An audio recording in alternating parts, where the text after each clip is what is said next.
right, welcome back, everybody, to another live streaming episode of Alternative Money Monday. Here we are once again for another week. Happy to join you all. Thanks for being here. Of course, I'm JR, co-founder of Ledgerama, the makers of Walla Wallet, the original, the trusted, and the safest wallet in the HBAR ecosystem. And as usual, I'm joined by our community manager, Tim Mungai. And this week, we're happy to announce our partnership with Sardine and our integration with Sardine, the awesome Fiat ramp. And this is an exciting new partnership. And joining us today from the Sardine team is Rami Saker. Rami, thanks for joining us. Hey, thanks for having me. Really appreciate it. Love what you guys are doing. Thanks a lot. Yeah, and we love the Sardine product. So before we go into any of this, I can definitely tell you that we have used our own product. We have used your product as integrated partners, and we are flabbergasted how quick, fast, easy, inexpensive. I mean, it's just a great product, and so far everybody that uses it agrees. And we certainly take pride in and being able to tell people that that we really enjoy this product. So just kind of wanted to say that right out of the gate. So excited to get together with you and learn a little bit more about the Sardine story here. So just to kind of dive straight into it, can you tell us a little bit about the Sardine story? First off, why the name Sardine? Actually, that's a pretty funny story. So that was back in the very early days when we were just raising our seed investment. And one of our investors came up with the idea of, you know what a suspicious activity report is? It's kind of when you, on the back end, see a suspicious transaction, you have to file it usually with a financial institution or a bank. It's known commonly as a SAR. And he was like, oh, you should call yourself Sardine. And then since then, we kind of, kept the narrative, Sardine swim upstream, we swim upstream against fraud, and haven't changed it. And it really stuck. So kind of worked from there. I just had a better answer for you, but no, that's great. No, that's cool. I love it. I love a little story. And again, and for folks that are, and I apologize if folks have joined us and we were running a little bit late. We're running into some technical difficulties. So apologize for getting a little bit of a late start here, but away we go. So how did the founders meet? So how did Sardine get started initially? So I kind of like to say this was a story where Sardine was kind of born out of pain that we had when we were launching Revolut. So Soups and Adi, some of the co-founders, Zahid, were at Revolut in the early days, and we were trying to launch the US product. And that's where I met them, because I was kind of early days there as well. We were like the first 5 employees trying to launch everything. We had thought we had built God's gift of products when it came to a neobank, right? We had, free foreign transactions, FDIC insured foreign deposits, instant payments, and all these different things. And we realized every time we tried to launch, we came into this problem, which was fraud and understanding how that related to our whole onboarding experience. So the simple idea of moving money from point A to point B into our wallet to let people do things became incredibly difficult as we began to discover more and more of what it actually means to be able to let people fund a wallet. Through that time, we had kind of discovered there was this functional fixedness that kind of existed within the industry, which said, if I ask you for a lot of information, right? If I ask you for a selfie, for a document ID, for all these different things, theoretically, that should stop fraud, right? Because I'm blocking you from entering and I know more who you are. And Soups discovered this when he was leading fraud and growth at Coinbase, and we discovered this at Revolut. 90% of the people who've passed document KYC, as it called, know your customer, were fraudulent, right? Or trying to defraud us in one way, shape, or form. That's a big pretty percentage. Insane. Yeah.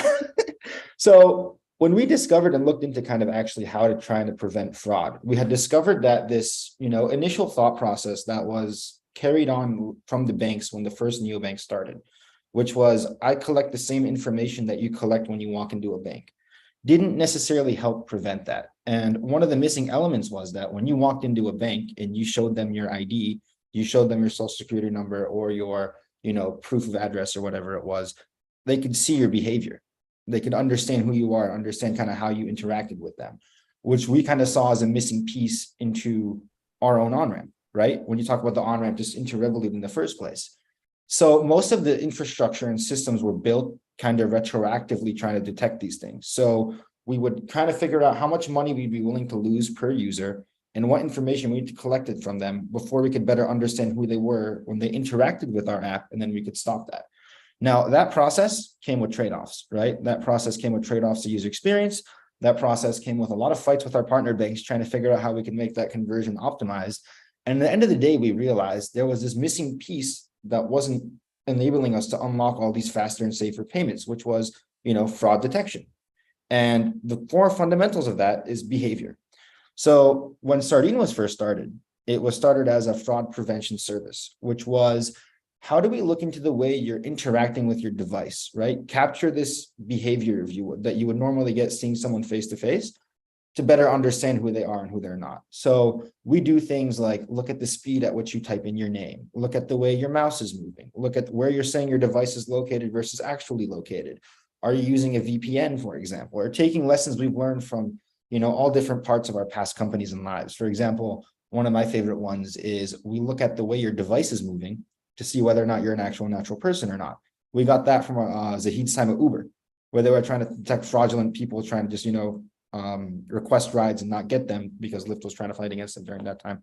That's a hilarious story. But now we use that in payments fraud prevention. So that was our initial start. But then we kind of discovered, and when they brought me in, I was, talking with Adi about a lot of broken things we found in this space. At this point, I was leading payments and expansion for TransferWise in North America. Mm-hmm. And fraud was one of our biggest costs, or fraud losses. And we were trying to figure out how to solve that. And we discovered fraud prevention is one piece of a conversion optimization that enables you to more instantly move money from point A to point B. So when you're a user and you're looking for this experience of how do I just take money out of my bank account, have it where I'm trying to have it, and do what I need to do, whatever that may be, it's becoming more incredibly difficult. And I was telling Adi, like, and this is kind of his vision, that we can build this instant payments infrastructure on these what were considered riskier payments if we understand fraud prevention better. We know how to set up the regulatory infrastructure in the back end. We know how to deal with bank partners. We know how to get them comfortable with kind of enabling us to do a lot of these different flows to really just make the user's life better at the end of the day. And that's kind of what we've been doing for a while. So that's exactly what they brought me on to do. And that's exactly what we've been doing. So that manifests itself right now in our crypto on-ramp. When you go and you try to buy crypto, we're looking at a lot of this information before you even transact with us, right? We're looking at your behavior. We're looking at how you're interacting with these devices. Having been able to understand this, we've been able to work with our bank partners and our other partners to be like, here's the way the money moves. We're able to front some of this risk as well because we understand this. And here's how we get this magical experience that is, I show up, I don't have much friction, and I'm able to put money where I need to be, where our partners, like you guys, don't lose their shirts if they're trying to build this on their own. And it becomes a really seamless experience that lets you focus on just doing what you do best. And that was another lesson that we learned at Revolut. We spent maybe over a year trying to optimize this conversion funnel that we forgot to market our own product. We inevitably became a payments company.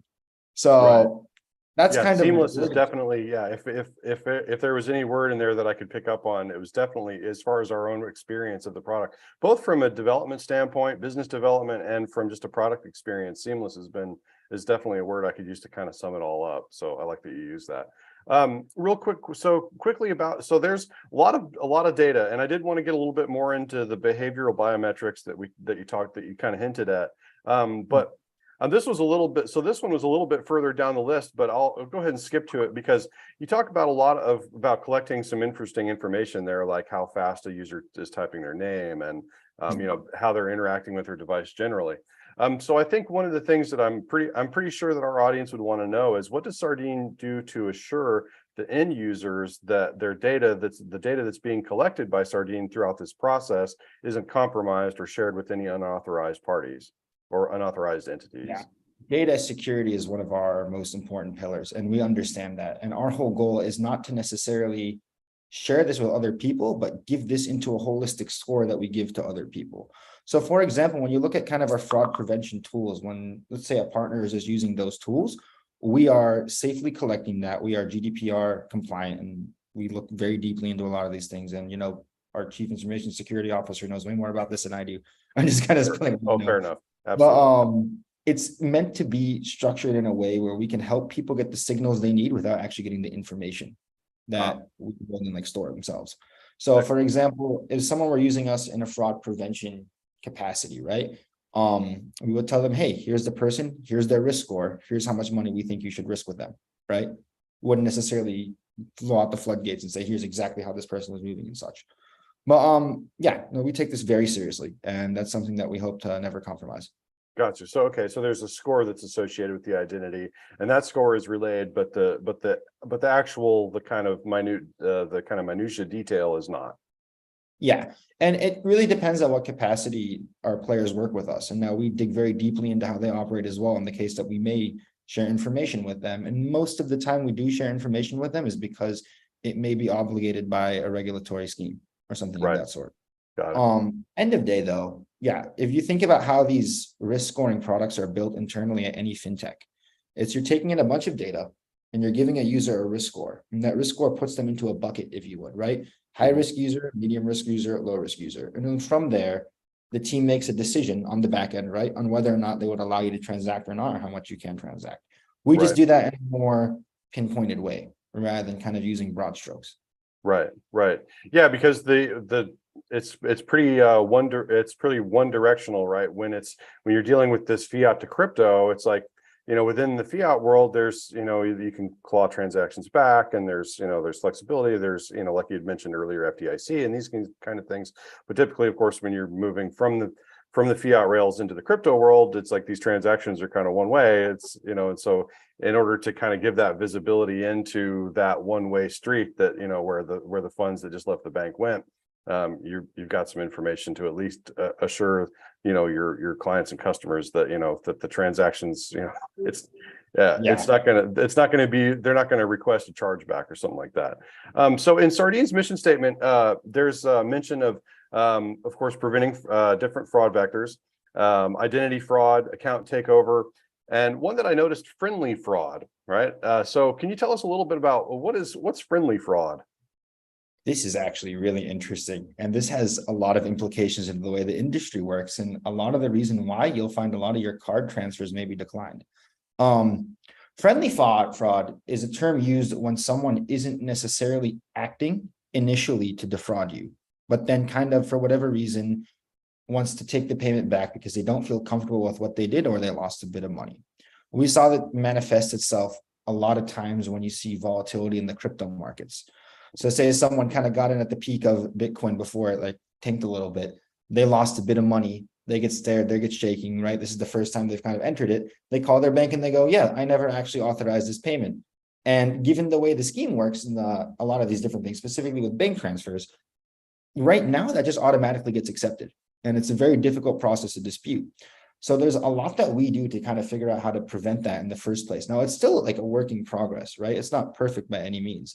But this is more understanding the intentions and the history and the behavior of the user themselves and kind of better understanding what risk we're willing to take on them or not. But friendly fraud is kind of that way where you probably shouldn't defraud, like say you didn't authorize this, but you're kind of scared you lost some money and you're saying, nope, I didn't authorize this. And you kind of go through that. Yeah, my wife's going to find out that I just dumped my 401k and into the top of the market, and I better get it back, or I'm going to wind up getting a divorce. It's kind of how Exactly. that's okay. Friendly fraud. All right, that's an Exactly. interesting one. I'm glad I picked that one up, because I had never heard that term, and so friendly fraud. Okay, there you go. Scott. Friendly fire, friendly fraud. All right. Exactly.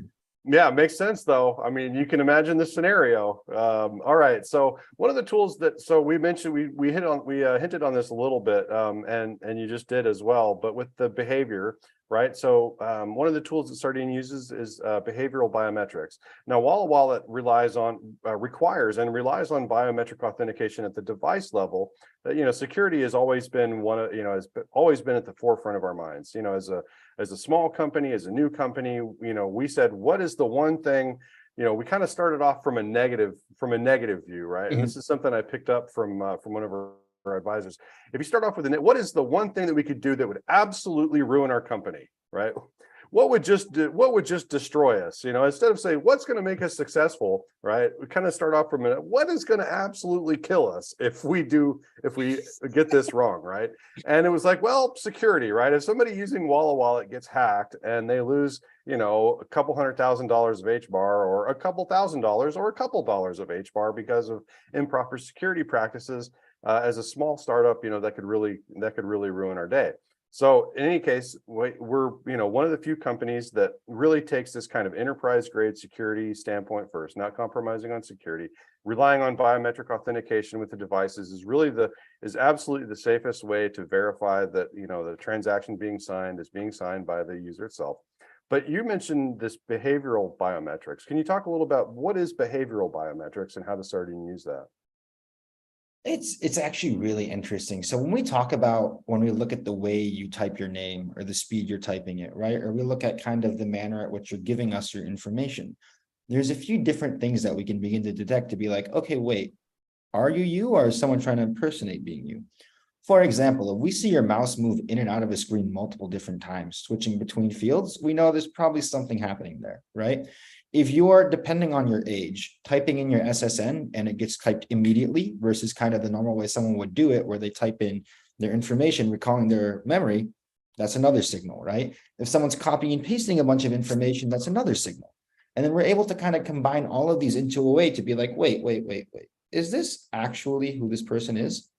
And even a step beyond that, which is quite interesting, is once we kind of understand you, have seen how you behave with our interface, kind of on the back end using an SDK, we're able to see if someone else is claiming to be you and their behavior varies differently from what you used to do in the past. That becomes kind of what we call like a behavior fingerprint. You know what I'm saying? If you normally type in your SSN at a certain speed, or like you type in your phone number as a return user at a certain speed, your mouse moves in a certain way, and we see something deviate from that completely, we begin to, raise a little alarm flags and go, wait, let's double click into this and see what's going on. This actually becomes super useful when you talk about people getting scammed, right? So for a lot of times, a lot of elder people who end up trying to send crypto to a few people because they get called on the phone and saying something is compromised, there's a software being run on the back end where someone else is controlling their mouse. And then we've been able to calibrate that and be like, wait. Okay, if your mouse is being controlled by someone else and that behavior is different, there's a delta there. We should dig into that a bit more. And then also we've been trying to do more information on being like, make sure you're not, being vulnerable to these scams, because end of the day, when it comes to fraud, those or fraudsters or kind of people trying to go about it are as sophisticated as the fintechs trying to prevent them, right? So the moment you begin to block something, they create a new behavior, a new way to kind of go deeper into this. Like, even if you begin to look into some of these other frauds, they begin to tell you to do on your own. They get on your phone as well, or a separate phone or something of that sort. Or like, I don't know if you've been on Craigslist recently trying to buy something, they'll have actual people call you and send you pictures of things, there's such things, right? So it's an evolving process that you can't necessarily just block at one point and say it's done. So when we track your behavior, it's like a growing data pool for us to figure out like how you interact with things and when there's anomalies there. And when we find those anomalies, not only are we able to kind of begin to prevent that and prevent you from being scammed, but we're also able to learn more about how the scammers are coming at us to create new ways to begin to prevent that. Right. Yeah, I used to work in, so many moons ago, when I was a younger, former version of myself, I did a lot of support. So I was a technician, and oftentimes I would be interacting directly with folks using their, trying to set up their modems or trying to set up their computers or trying to replace network devices and things like that. And when I was working in the retail sector, a lot of what I did was enterprise. But when I was working in the retail sector, unfortunately, the elder generation was just always, there was always some kind of issue, and and they're just being taken advantage of because of lack of understanding the technology. It just happens so often. So I can certainly see those kinds of things playing out. And that was quite a while ago. I can only imagine that the attacks are getting more and more sophisticated, and they're getting more and more convoluted and more difficult to detect. So I imagine that's an uphill battle. So the thousands of risk signals that Sardine collects in order to help prevent fraud, it seems like this would slow down the process, and it would make the process more cumbersome. But as I mentioned in the beginning of the show, our experience of it has been that it's lightning fast. I mean, this is all happening incredibly quickly. So you could talk a little bit about how that's accomplished? Yeah, I mean, a lot of this is kind of done through a lot of the machine learning algorithms that we've built, but also just kind of the way we built the product in the first place, right? This doesn't actually need to take that much time. And the experience usually is kind of, as you've alluded to in the past, there's a lot of friction collecting this information. Now, a lot of this lives in the back end, right? Where we're able to track a lot of these happening, and we're able to ingest that information in real time. So essentially what we're happening is we're getting a bunch of inputs at once, and then we're putting that all together into our algorithms, and we're trying to figure out from what we've seen in the past and what we know, where this will likely end up. And then from there, we're able to gauge that risk. And the beauty about it is that it's an evolving process. It's not just one time and done. It's not, here's a bunch of inputs, A or B, and if B is right, go there. If A is right, go there. It's more of how do we begin to ingest this information in a more sophisticated way? So that process of ingesting and pushing out kind of a score is pretty instantaneous. And there are smarter people than me who could describe in great detail how that happens technologically.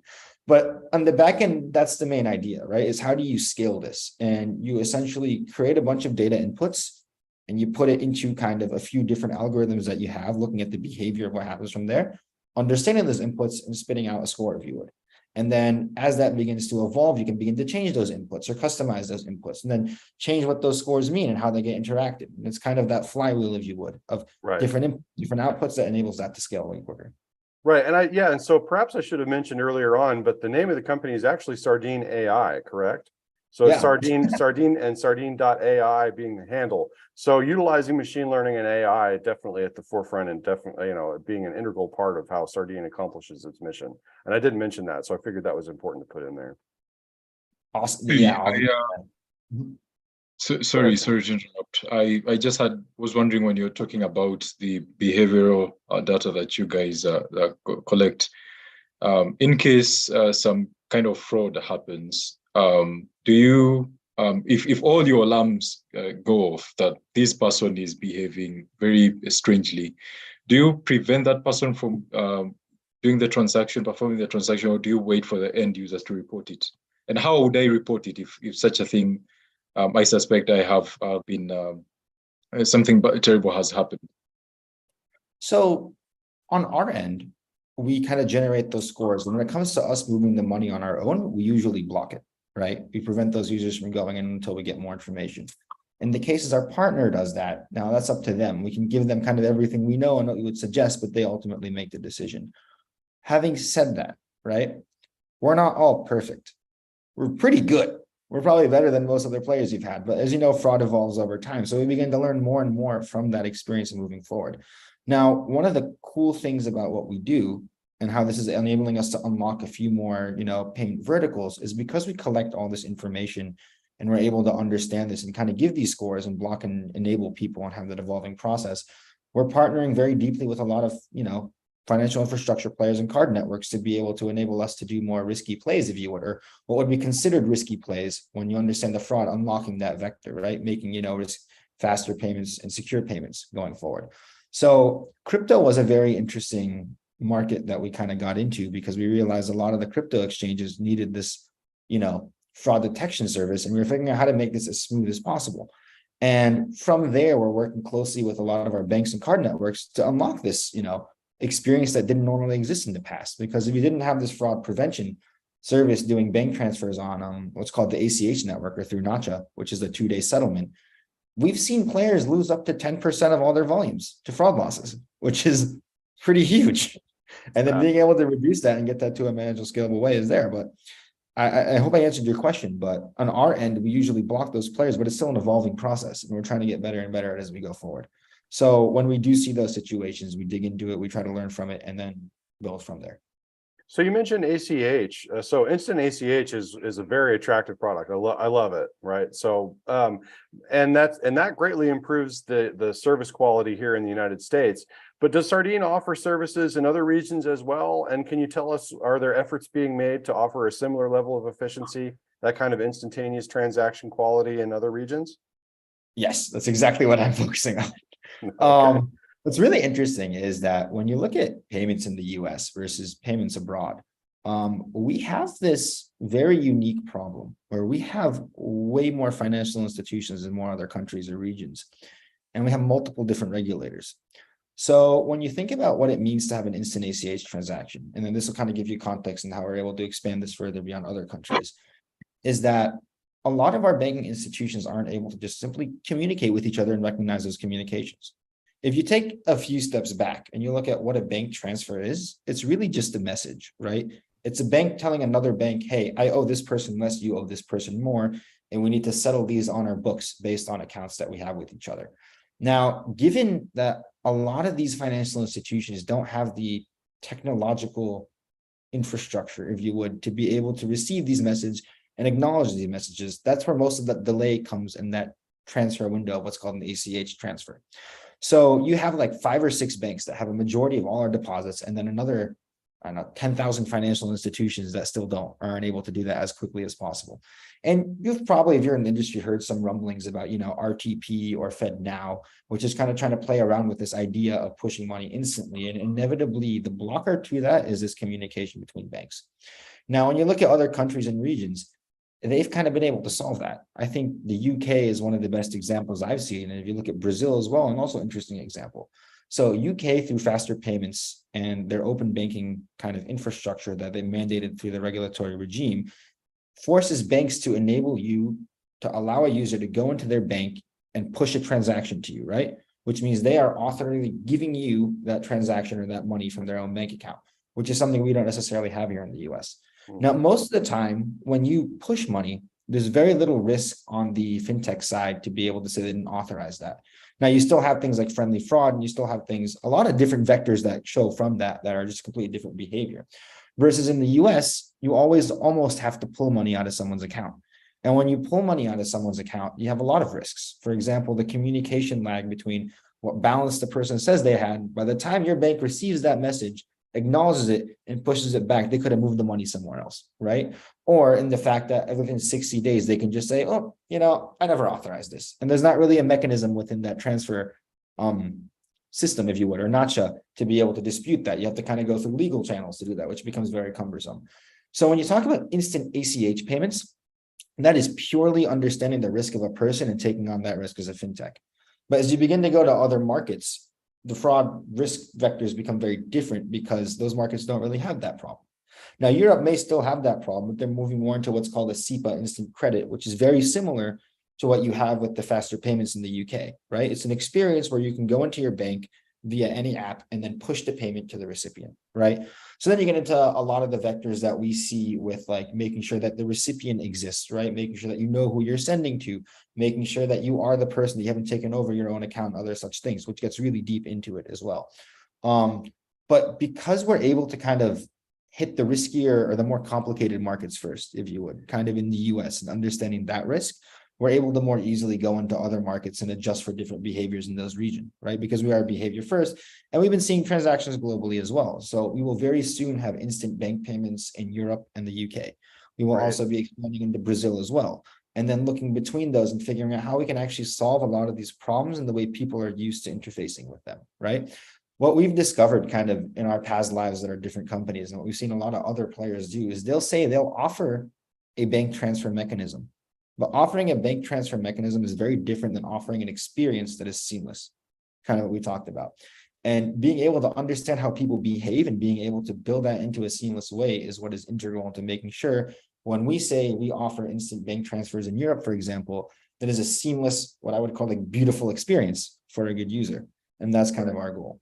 And a lot of the reason why these bank transfers are so integral into some of these, if you would, riskier vectors like crypto or like any other industries versus your card payments is because of, funny enough, a lot of these like friendly fraud vectors that we've seen in the past, right? And understanding those issues. So the crypto market is one of my favorite ones. And that's when we kind of look into before 2016 and 2017, when there was something called a merchant category code that your card networks, like your Visa or your MasterCard, use to label a transaction. And those codes have different implications in the message that are sent to the banks and whether or not they approve or decline your transactions.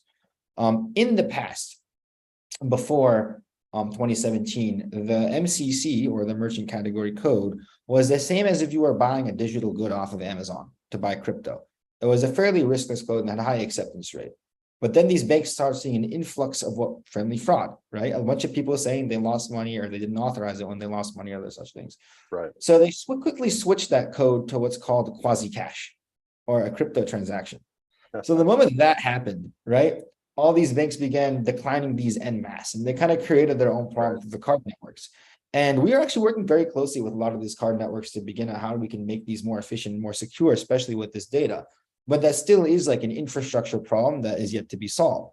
So the bank transfer has way higher acceptance rates, right? And even with these limitations, we're able to get way higher acceptance rates because we're able to understand who you are. But that integral experience of creating that like card-like instantaneous experience with a local bank transfer instead gives you way higher acceptance rates in some of these, if you would, riskier plays.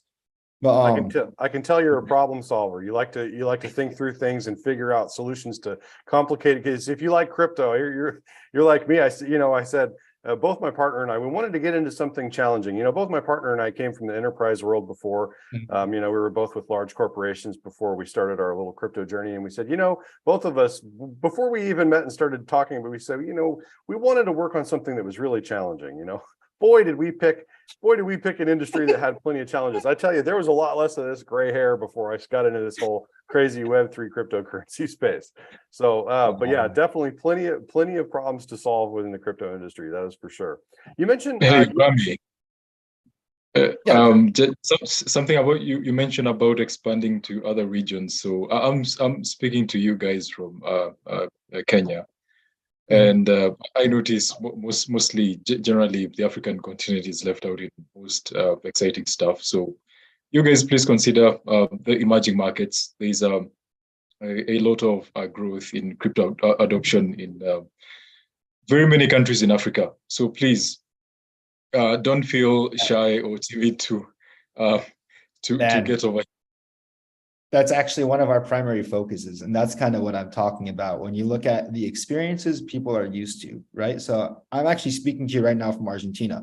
I'm normally based in New York, but I'm exploring this market a lot. And I'm finding very similar problems to what you kind of see in a lot of places in sub-Saharan Africa and other areas, which is kind of relating to international remittances. And you look at the actual fundamental problems crypto solves, right? And if you were to ask your local Argentinian user, would you want to receive a bank transfer from the US into your local bank account? They would say absolutely not, right? The bank has an artificial exchange rate that they use versus the unofficial exchange rate, which is 3 times higher. And inflation is in a rate so high that it doesn't make sense to hold a currency in your local currency. So one of the products that we're looking into launching very soon, and it's something I've been working on for a while, is what we call the payroll product, which is we are able to open up US accounts for non-US residents to receive money, whether it's from a Western employer, whether it's from a contractor. And the moment that money hits the account, we can exchange into crypto and send it to any wallet the user may want. And they can kind of do with that what they please, right? They can kind of store it in a way to hedge inflation. And in most of these areas, there's an easier way to kind of move that money into local currency that doesn't necessarily include bank transfers. Sub-Saharan Africa is one of my favorite regions because that's where, now correct me if I'm wrong, but this is just kind of what I've seen from my experience, a lot of the SIM cards are being used for that reason. When you talk about mobile payments and using SIM cards as a de facto bank account.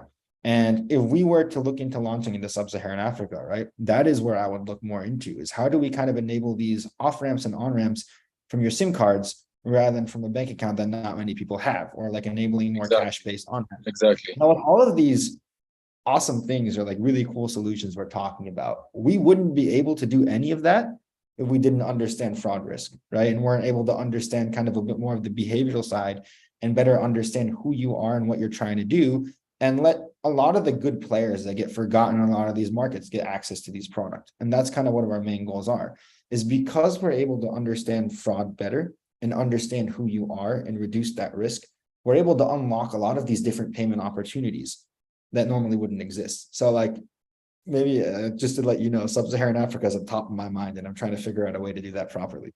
But we're starting off kind of with some of these, if you would, other products that solve this problem a bit more on the front end, and then looking more into depth into how we can do that. Payroll, kind of quote unquote, how I call it, being one of my favorite ones and most exciting ones for me, at least for now. Right, cool. Right. So, Jeremy, yes. I was thinking we could even schedule another call with him and the guys, the team over at Zimbali, because they are very familiar with the local payment infrastructure like M-Pesa, which is huge, and every single person, most people use it because it's SIM card based. You don't need a bank account to transact, and just as you said, a lot of the ordinary folk here, they don't have. I mean, I could count the number of people who have bank accounts. It's literally it's a very minimal percentage, and yeah, this is something that could be discussed more, and would be glad to help. Yeah, and I wonder if And so Standard Bank being one of the governing council members and on the Hedera governing council, they got Standard Bank, which is the largest bank, the largest retail bank on the African continent. And I'm sure that they're looking at trying to solve these kind of problems as well, because they must know the percentage of people that, you know, that they could be servicing if they kind of shifted their models and their methods just a little bit. So that's pretty exciting with the SIM card stuff. I hadn't heard that before, but that's awesome. I'm glad you guys are working on that. Yeah, man. I mean, it's on our roadmap, but like that's another thing that's really interesting too that you were talking about. When you look at what Sardine is and what we are at our core, we actually are working very closely with a lot of banks as well to help them be able to service a lot of these different, you know, markets, or if you would, methods. So we actually have one of the smartest guys I've met, Ravi. He came from early warning systems in Zelle, and he's building out what is really exciting. It's kind of like a risk insights based product that, from what we've discovered, most fintechs kind of see the same people over and over again and are not really sharing information.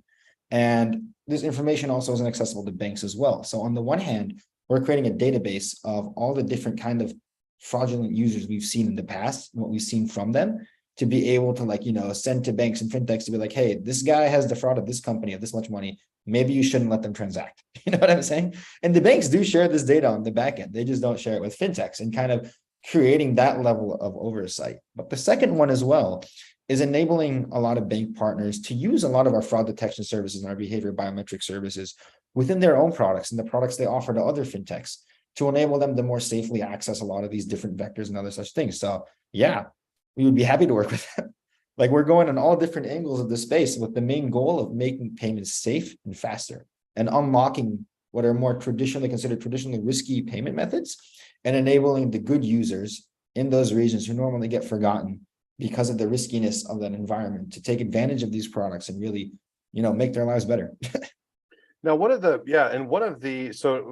methods of fraud prevention methods that we've of course been talking about a lot is biometric authentication, also behavioral biometrics.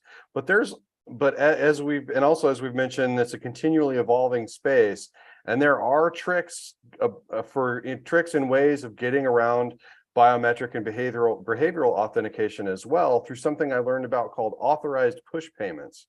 Or APP. Can you tell us a little bit about the authorized push payments and what Sardine is kind of doing to close off that threat vector? So remember when I kind of talked to you about a lot of the payment methods in Europe and the UK, where the person goes into their account and then pushes the payment towards you? Right. That's what's considered an authorized push payment. And as the world begins to go more and more into those spaces, you have a lot more issues, different issues, right, that arise from understanding who the recipient is, understanding who the sender is, looking more into account takeover, and looking more into kind of the whole picture, right? So normally when you authorize a push payment, it's usually done via a QR code scan, or it's done kind of via going into your bank and pushing the funds, until you get into the whole integrated experience. So this is where we're able to tie in kind of a lot more of that behavior that person does interacting with the product with that authorized push payment into the whole picture, to be like, okay, wait. JR, were you the one who actually pushed that from your account, right? Are you acting like you normally would, or is someone copying and pasting things? Or are they using a different device and other such things? And yeah, it's kind of more understanding the risk that you face with these different methods. So Got it. it's really funny. A lot of players in the industry, including myself at one point, when you think about like authorized push payments, think, oh, great, we don't have fraud risk anymore, right? They're pushing the payments, we don't have any risk on that end. Until you realize like the whole, you know, customer experience is super important, and that you may not have that risk, but you have like a multitude of other risks that just came out of nowhere because of this. Sure. And being able to build a product that kind of handles both, and be able to understand both and evolve as the market begins to evolve, that's kind of where our sweet spot is and what we're focusing on. Great. So, okay. So as we get kind of almost all the questions that I had lined up for this one, but I did want to talk a little bit about the future. So we've heard a lot about the Sardine story and how Sardine accomplishes the mission that it has. But looking forward into the future, we talked a little bit about some of the emerging market stuff and some of the directions that you'd like to go. But for our HBAR users, could you talk a little bit about some of the features that we can expect from Sardine in the immediate future that our HBAR users and people in the Hedera ecosystem might be really excited about? Really excited to, man. So I think the big thing on top of mind kind of is really bolstering down on that kind of, you know, international card experience. So we're looking into unlocking a bunch of different countries to enable us to use, you know, debit cards and credit cards where we can, knowing they're not perfect, but they're still really useful in areas specifically that may not enable you to have a local bank transfer. Beyond that, the European instant payments and the UK instant payments are coming very soon. And we're also working heavily into Brazil as well to allow instant payments via Pix and other such things. And it's more, those three things I think are super exciting. The other one also being that payroll product we were talking about. We can generate that local account and routing number for non-US users to take more advantage of kind of all these different ecosystems and such. And yeah, just digging in more into how do we actually create these experiences that people in these local geographies will actually want to use while protecting our partners from that fraud vector. So ideally, oh, sorry. No, yeah. go on. Yeah, like No, ideally you have that seamless experience wherever we say we operate. And that's what I'm really excited about. So right. really excited to see how that manifests itself, man. So are there other, so a lot of our users are interested in not only the HBAR token, but also additional token types that exist within our Hedera ecosystem. Are there plans to add additional tokens to the Sardine Fiat ramp such that people can get access to token? I mean, I know Sardine supports tons of different coin ecosystems, but we service kind of a niche part of the crypto market, and that we're a Hedera first wallet. And Hedera tokens. Are there plans to add other token products to the Sardine ramp as well? Yeah, there are constantly plans. We're constantly looking into the tokens, you know, people really want to use specific on the Hedera network to how to help, you know, enable people to get access to them. And this is kind of a really interesting way we approach these, where we've seen other players kind of fail, is that there's a lot of different scrutiny happening right now throughout the whole, you know, ecosystem in the US that looks at different tokens and whether or not they're securities or not. And you've heard different people say different things. And what a lot of our players have kind of said, similar to how a lot of banks have learned about different users, it's too risky. We're not even going to approach it, right? We're just going to focus on what we know, and that's it. And we're kind of taking a bit of a different approach. We're looking more so at what is actually considered a security? How are they defining this? And how can we create kind of a system that enables us to not only give our partners, but, you know, our customers the confidence that these aren't securities and that these actually have a lot of value, and you want to enable our users to have this. So going through that process, when we add a token, we add it with the confidence to say that, hey, this is what we believe it is, and here's how we want to enable everyone to do this. And we do see us adding a lot more tokens kind of through these networks, specifically on Hedera as well.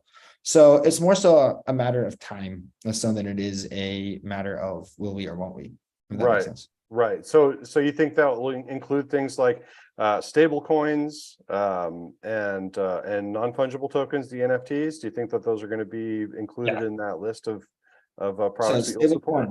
Is definitely top of mind, and specifically because of the use of stable coins globally, right? And the problems that they solve. So in a lot of places, they hedge against inflation, and they solve this problem that a lot of the remittance players haven't been able to solve. So it becomes really powerful and interesting, and that's something that we're focusing on a lot. And with NFTs, that's a whole different story. We are enabling them and focusing on them, but that you are talking about a whole different set of laws and a whole different set of approaches, if you will. And it's something we're enabling as well, right? But it's kind of being that gateway between traditional finance and Web3 that enables people to seamlessly have this experience. And a lot of that comes into, you know, exploring and trying to find the answers to a lot of these questions, like with NFTs as well. There was a question on whether or not they're considered securities or not. But let's say you assume they're not securities, and there's a whole other can of worms that happens with, like, okay, how does sales tax apply to them? Or like, let's say you're selling a security out of the US to someone in, I don't know, Kenya, right? Do import-export laws apply because you're claiming their goods? So how does that work? So it's a lot of these questions that we are actively solving and figuring out. Then when we do, we enable them, right? But it's like take that extra step to figure out how do we make this scale beyond just, you know, taking the risk and saying, sure, they're not digital goods, and then seeing what happens from the regulatory market after. So we're really trying to take that approach that we take with everything that we do, right? Understanding the vectors, understanding the problems, and creating the frameworks to enable us to sift through those problems and allow the good to kind of prevail, if that makes sense. Right, it does. It does. Yep, you're a problem solver, and like I said earlier, you've got plenty of them to work through. So speaking of another pain point that is often expressed, and hopefully you can address this just a little bit. Fiat ramps are often viewed as expensive, one-way, dead-end streets. And dead end, because now as far as expensive, I would definitely say that Sardine is has one of the lowest price points that I've ever seen in the Fiat ramp industry. So definitely wanted to mention that. But then in terms of being a one-way dead end street, what I mean by that is that people get in, right? But Yep. then they can't get out. So what kind of plans does Sardine have in the future for providing people with the ability to not only get in, but also to be able to get out and sell their cryptocurrency for whatever fiat is So supported? forgive me for not mentioning this earlier, some of the exciting things we're doing, because there's a lot going on. There is That a is, lot, no problem. I understand. that is one of the products we're actually going to begin to launch. Is that off ramp, if you would, is All the right. reverse to the on ramp. So Excellent. on that kind Yay. of, it's really interesting, man, because we've been working on trying to understand this in a multitude of different levels, and there's a whole host of questions that come in from this. So similarly, how we're able to create a gateway to get into crypto, we need to create that same way to get out of crypto. And that's where a lot of our fraud prevention services begins to help us unlock this, right? Because if you go to any bank and say, hey, you received crypto, or putting money into an account on behalf of this person, they're going to throw their hands up and go, wait, what? It's the exact same thing as saying, hey, we got a bag of cash that we want to put into someone's bank account. Where did it come from and how did it go?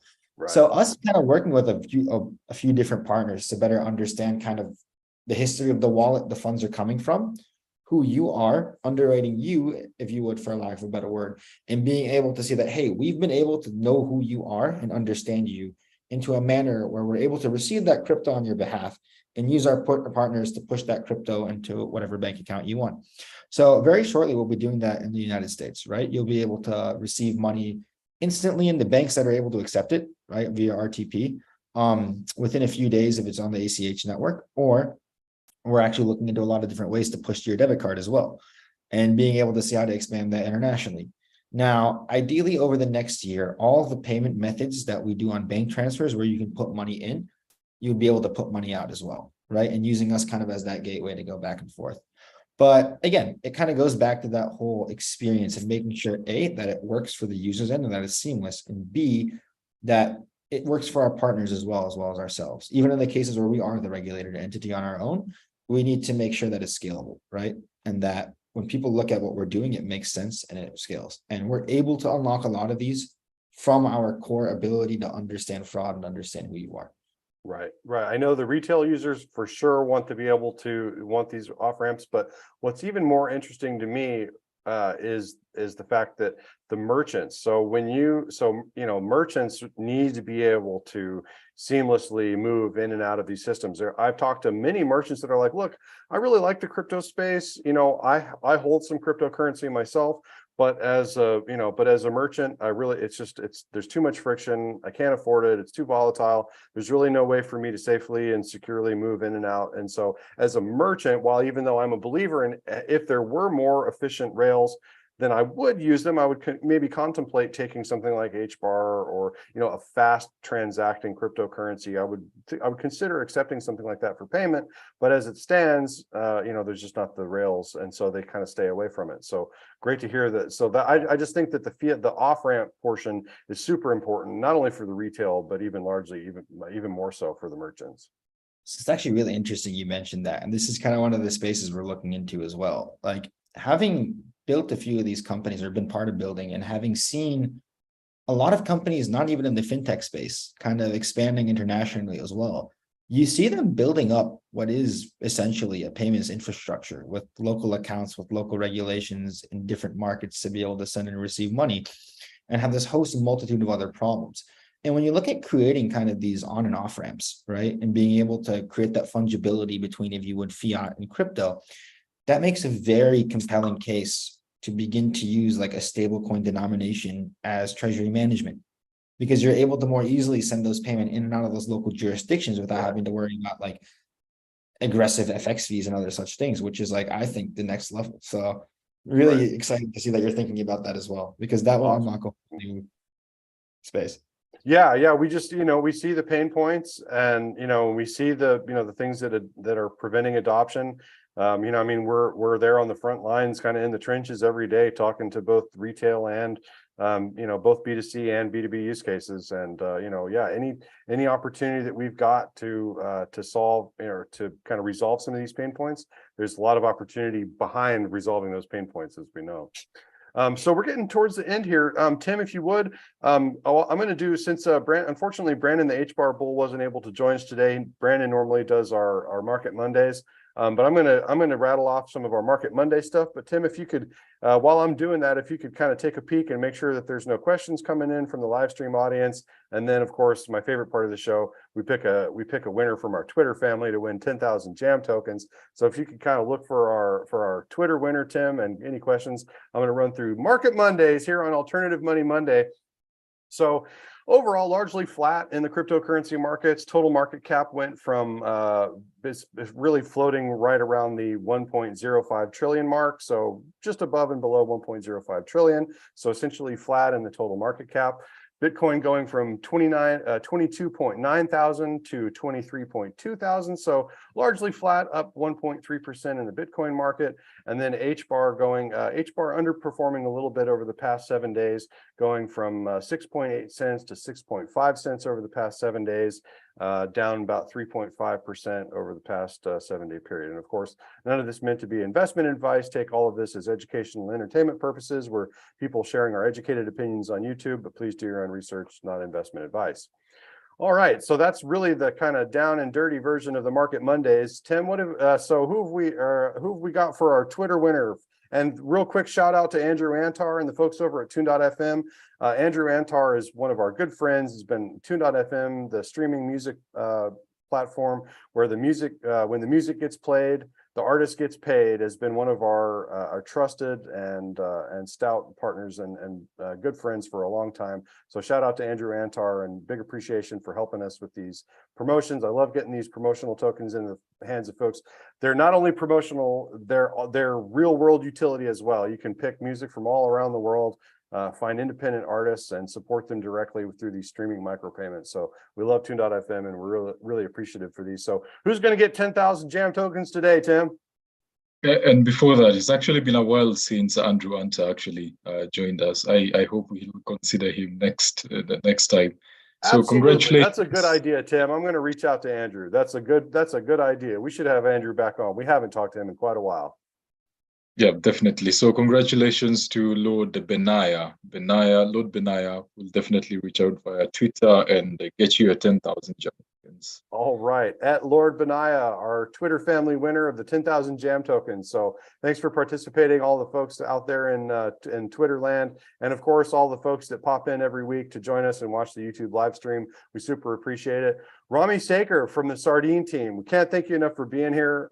This has been, we've been working hard to get that Sardine widget out there. We're going to have some more co-marketing stuff coming down in the future. And of course, as anything, there's new improvements, we plan on just integrating and showing off all the great things that Sardine is doing.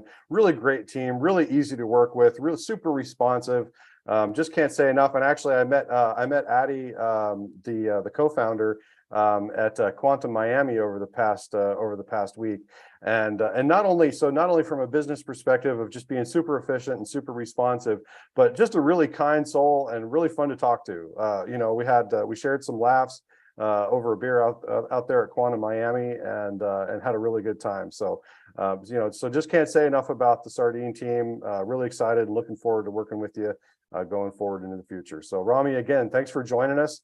It's always a pleasure to get, especially, such accomplished and intelligent folks as yourself on to talk about the great products that we're offering. So again, can't thank you enough. Hey man, really appreciate it. Honestly, thanks for the flattery. We love what we do. We love the people we work with. And yeah, we're just learning every day like everyone else, trying to make the ecosystem better. And honestly, really proud to have you as our partner as well. So anything we can do to push that forward. Amazing. Much appreciated. So lastly, if there's one thing that you'd like to leave with the users, both on the retail side or on B2B, what would you like to leave the folks out in the YouTube audience with? And what's a good way that they can kind of reach out and learn more about Sardine if they're interested in learning more? Well, all of us are kind of on LinkedIn and also come through our website as well. Anytime anyone wants to reach out to us, any conferences we're at, we're always happy to talk. We always love talking about the industry.